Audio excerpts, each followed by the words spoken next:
Hello नमस्कार दोस्तों, आप सब देख रहे हैं पॉडकेयर प्लस और मैं हूं पुष्पिंदर सिंह। हमने सबसे पहला एपिसोड करा था जब हमने ये न्यू सेटअप बनाया था। इस एपिसोड में हमने बात करी थी सुंदरकांड के बारे में और बहुत सारी चर्चा करी थी। हमने काफ़ी लंबा एपिसोड गया था और मेरे ख्याल से जितनों ने भी देखा करीब 500 व्यूज़ के आसपास व्यूज़ आए थे। 500 लोगों में से 10-12 लोगों ने मेरे को कॉल भी करी थी कि ऐसे भक्ति वाले एपिसोड जो हैं वो करते रहा करो। तो मैंने फिर से हमारे जगदीप सिंह जी को बुलाया है ताकि हम थोड़ा सा और डीप में उसको समझ सकें कि सुंदरकांड में और ऐसी ऐसी माइनर चीज़ें जो हमसे छूट गई थी पहले एपिसोड में, आज हम उस पर डिस्कशन करेंगे। नमस्कार सर, जय श्री राम। जय श्री राम। आप बताइए कैसे हैं आप? बहुत बढ़िया है, सब ठीक ठाक है। पहले एपिसोड से आपको लोगों ने फ़ोन वगैरह किए वगैरह? हाँ जी, बहुत फ़ोन आए हैं। कम से कम 10-12 लोगों के घर में सुंदरकांड का पाठ भी हुआ। उसके बाद क्या बात है। हाँ जी, करते रहते हैं लोग। बहुत अच्छा। मेरे को जानना था कि उस एपिसोड के बाद ना कुछ लोगों का मेरे पास सवाल आया था कि यार ये क्या शुरू कर दिया, तू तो अच्छा कर रहा था, एजुकेशन कर रहा था, है ना।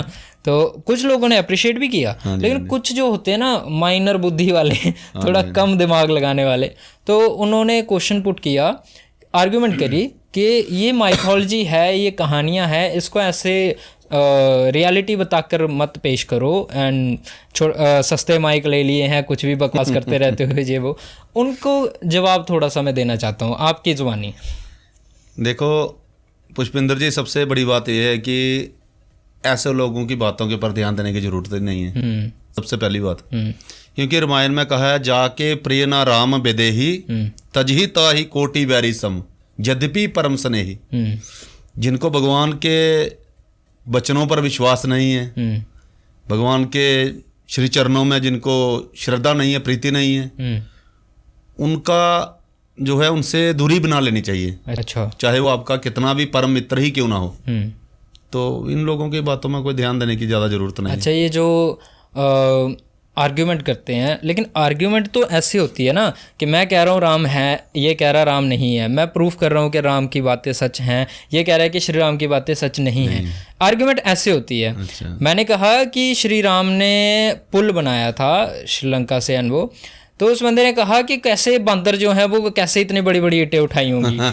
तो मतलब एक आर्ग्यूमेंट होती है कि रियलिटी वाली, एक होती है बकवास वाली बातें। तो उन बकवास वाली बातों को क्या जवाब है? नहीं, ऐसे देखो बड़ी बातें ऐसी हैं, उनके ऊपर ध्यान देने की जरूरत नहीं। जो भगवान को मानते ही नहीं है, जो नास्तिक हैं, तो उनके पीछे अपना समय क्यों बर्बाद करना है?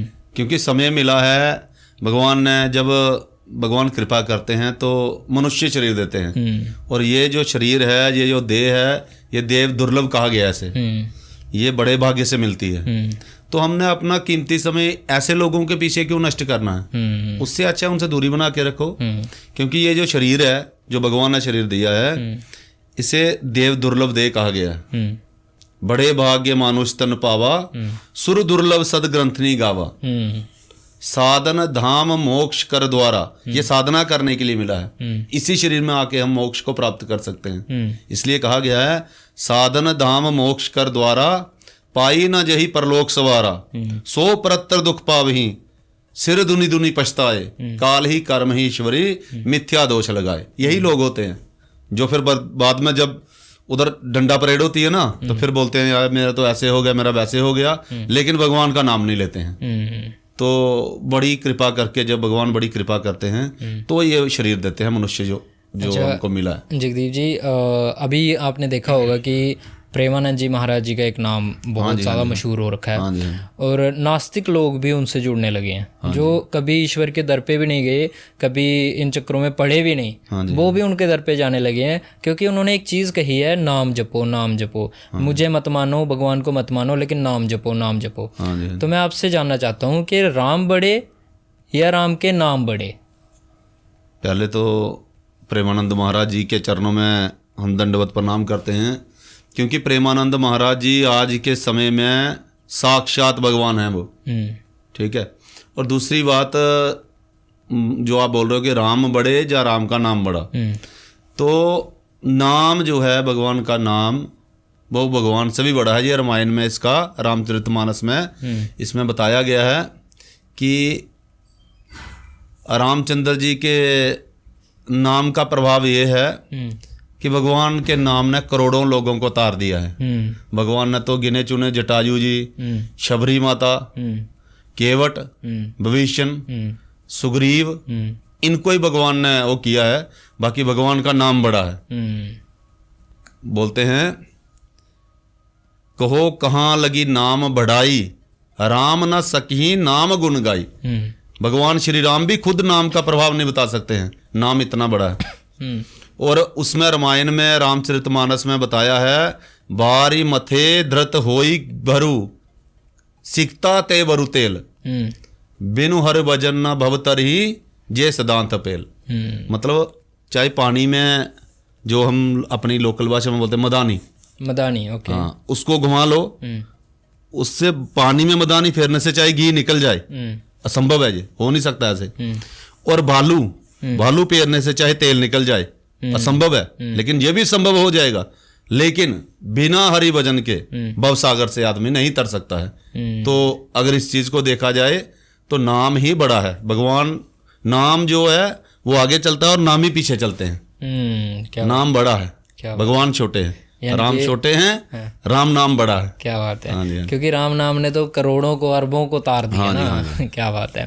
तो मेरा सवाल ये भी रहेगा कि जैसे कि प्रेमानंद जी महाराज को बहुत सारे लोग आज की डेट में उनको सुन रहे हैं, उनको मान रहे हैं, लेकिन खुद प्रेमानंद जी महाराज ने ये कहा कि मैं सिर्फ एक ये हड्डी और मांस का टुकड़ा हूँ, मैं कोई ईश्वर नहीं हूँ, और मुझको मानने से ज़्यादा अच्छा है कि आप नाम जप करो, मुझे भगवान के रूप में ना देखा जाए। आपने स्वयं कहा कि वो आज कलयुग में भगवान रूप के एक समान है। तो क्या उनकी वाणी सत्य है कि आपकी वाणी सत्य है? नहीं, ऐसा है। देखो, इसमें क्या होता है कि जाकी रही भावना जैसी, प्रभु मूरत तिन देखी तैसी। ये तो फिर सवाल पे चांटा मारने वाली बात है। नहीं, देखो, हमारी भावना है। हाँ। हम तो उनको साक्षात भगवान ही मानते हैं। हाँ। जो जिनके वचन सुनने से, जिनको मतलब जिनके मुताबिक चलने से, जिनकी बातों को अपने ऊपर धारण करने से अगर आदमी का चरित्र चेंज हो जाता है, अगर एक नास्तिक बंदा आस्तिक बन रहा है, तो उसके लिए तो वो भगवान ही है। क्या बात है। अच्छा, थोड़ा सा सुंदरकांड की तरफ भी मैं रुख करूँगा। अच्छा, आपने सुंदरकांड में मैक्सिमम चीज़ को एक्सप्लेन कर दिया था, लेकिन मैं थोड़े किष्किंधा कांड में भी आना चाहता हूँ। आपने नाम सुना है वाली जी का, है ना, द सुप्रीम पावरफुल व्यक्ति जो रामायण में शो किया गया है, जिसने मतलब जिसके सामने जाते ही किसी भी राक्षस, किसी भी देवता, किसी भी जन की आदि शक्ति तो वो ऐसे ही ग्रैब कर लेते थे। तो उनका जीतना तो तय था ही था। भगवान श्री राम ने भी उनको धोखे से ही मारा, इवन कि उसने खुद कहा कि आप मेरे को सामने से मार भी नहीं सकते थे। तो थोड़ी सी मैं बाली जी की कथा भी जानना चाहूँगा। श्री राम जी को बाली को मारने के लिए छिपने की जरूरत नहीं थी। सिर्फ क्या था कि ब्रह्मा जी का वरदान, उसकी मर्यादा रखने के लिए प्रभु ने ऐसा किया। नहीं तो बाली को तो हनुमान जी ने ही मार दिया था। जब बाली ने क्या किया, एक बार की कथा है कि हनुमान जी जंगल में बैठे हुए श्री राम जय जय राम इसी मंत्र का जप करते थे, तो यही कर रहे थे। तो बाली ने बड़ा उत्पात मचा दिया कि कहीं, क्योंकि बाली ने धुंधुबी राक्षस को मारा था। जब देवताओं ने उनकी बड़ी बड़ाई की कि भाई आपने तो इनको मार दिया, तो 10,000 हाथियों का बल था इसमें। तो बाली को ऐसे हो गया कि 10,000 हाथियों का बल था, घमंड हो गया। तो उन्होंने बोला हाँ यही बात थी। तो उन्होंने बोला ठीक है, अभी उनको अपने जोड़ का कोई बंदा मिले नहीं जिससे लड़ाई करनी है। तो उन्होंने क्या किया, बड़े बड़े पहाड़ उखाड़ना शुरू कर दिए, पेड़ उखाड़ना शुरू कर दिए। तब फिर उन्होंने, हनुमान जी ने जब देखा तो हनुमान जी ने बोला भैया राम का नाम लो, किस लिए ऐसे कर रहे हो, उत्पात मचाया, हाँ ऐसी उदंडता कर रहे हो आप। तो उन्होंने बोला कि ये राम कौन है, मतलब श्री राम जी के बारे में थोड़े से कटु वचन बोले जो हनुमान जी को अच्छे नहीं लगे। तो हनुमान जी ने बोला भाई अभी तुम्हारा जो बचना है वो मुमकिन नहीं है, असंभव है। अभी ये दो शर्तें बताई, जहां तो श्री राम जी के चरणों में लौट जाओ, जाके उनसे माफी मांगो, नहीं तो मेरे से युद्ध करो। तो युद्ध करना तो चाहता था वो बाली ने बोला ठीक है युद्ध करो, उधर तो मैं नहीं जाऊंगा, और भगवान के चरणों में हर कोई जा भी नहीं सकता है। तो क्या हुआ, युद्ध निर्धारित हो गया। जब युद्ध निर्धारित हुआ तो हनुमान जी ने क्या किया, जब हनुमान जी जाने लगे युद्ध के लिए तो ब्रह्मा जी आ गए। ब्रह्मा जी ने बोला कि इसको पता नहीं है आपके बारे में, तो आप एक काम करो, क्योंकि ये मेरा ही पुत्र है, तो आप एक काम करो, आप सारी शक्ति श्री राम जी के चरणों में रख के जाओ, आप अपनी सिर्फ 10% शक्ति लेके जाओ। तो हनुमान जी ने बोला ठीक है। तो हनुमान जी 10% शक्ति लेके ही गए थे।